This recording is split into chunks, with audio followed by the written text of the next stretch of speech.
ఎన్ని చిత్రాల్లో నటించారు, ఎన్ని పాత్రలు పోషించారు, ఎన్ని హిట్లు ఉన్నారు ఆయన. కన్నప్ప సినిమాలో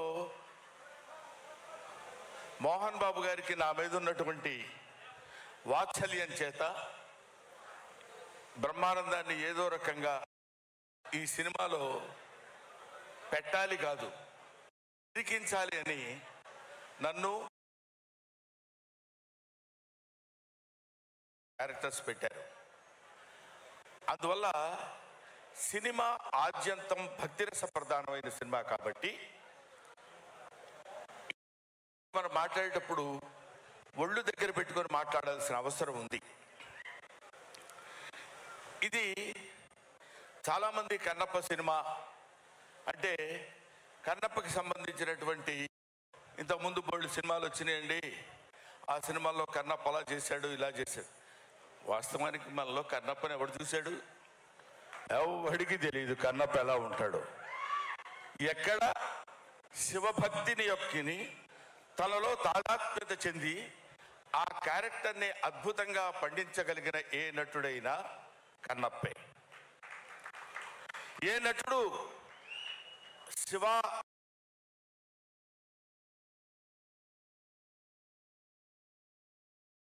గ్రహానికి పాత్రుడవుతాడు ఆడు Kannappa.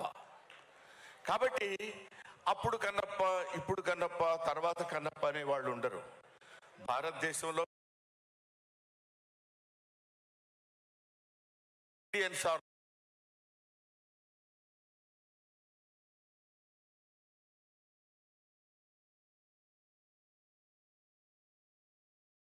Anything, they are simply భక్తులు మాత్రమే. అది ఎలా భక్తులు మాత్రమే అంటే అందరం కన్నప్పలమే ఆ లెక్కన.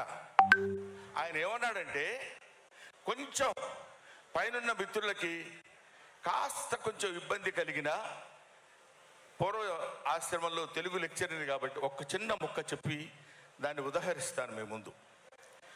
ఇక్కడ భక్త కన్నప్ప అంటే కన్నప్ప శ్రీకాళహస్తీశ్వర శతకము, శ్రీకాళహస్తీశ్వర మహస్యము. శ్రీ అంటే సాలెపురుగు, కాళము అంటే పాము, హస్తి అంటే శ్రీకాళహస్తి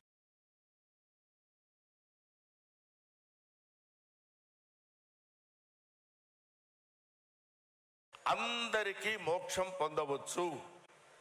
మోక్షం కొంతమందికే కాదు, పూజలు పునస్కారాలు చెప్పే వాళ్ళకి, వేదాల్ని చదివే వాళ్లకు, హోమాలు చేసే వాళ్ళకే కాదు. ఏ వేదంబు పఠించే లూత, లూత అంటే సాలెపురుగు చదువుకుంది. ఏ వేదం లూత భుజగంబు ఏ శాస్త్రములు చూచాను. పాము ఏ శాస్త్రాలు చూసింది? ఏ విద్యాభ్యసనం బనర్చ కరి, ఏ విద్యలు చదువుకుంది ఏనుగు. చెంచు ఏ మంత్రం ఊహించాను. చెంచు అంటే ఇప్పుడు మన కథ కన్నును తీసి అప్పకి అర్పించిన వాడు కన్నప్ప. అటువంటి వాడు వీళ్ళందరినీ సమానమైనటువంటి దృష్టి, ఎవడైతే నన్ను ఆత్మార్పణ చేసుకొని తన ఆత్మని నా పాదాల దగ్గర నైవేద్యంగా పెడతాడో వాడికి నేను మోక్షాన్ని ప్రసాదిస్తాను. వాడు మానవుడే అవ్వక్కర్లా, జంతువైనా పర్వాలేదు, కీటకమైనా పర్వాలేదు, క్రిమి అయినా పర్వాలేదు, సాలెపురుగైనా పర్వాలేదు, పాము అయినా పర్వాలేదు, ఏనుగైనా పర్వాలేదు. ఆఖరికి ఎటువంటి కన్నప్పంటే కొండల కానలను తిరిగి కొవ్విన పందుల లేళ్ల దుప్పులను చిన్నక పెద్దక కారుకమ్మగా ఉండుదురు, నీవిచ్చట ఉండనేలా నాకుండొక ఆనతీక ఉడుమూరికి రాగదవయ్య లింగమా అంటాడు. ఆయన ఏం పెడతానన్నాడంటే అక్కడ ఇది ఈయనకు పెడుతున్నాను, ఈ కొవ్విన పందుల లేళ్ల దుప్పులను, పంది మాంసం, లేడి మాంసం, దుప్పి మాంసం కూడా తెచ్చి పెడతానంటున్నాడు. అంటే తాను భుజించేటువంటి ఆహారాన్ని నీకు చిత్తశుద్ధిగా నైవేద్యంగా నీ పాదాల దగ్గర పెడతాను ప్రభు అని కోరుకున్నటువంటి వాడు కన్నప్ప.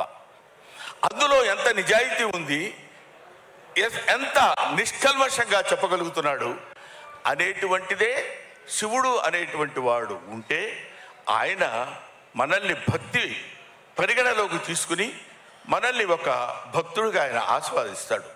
అలాంటి వాడే మార్కండేయుడు.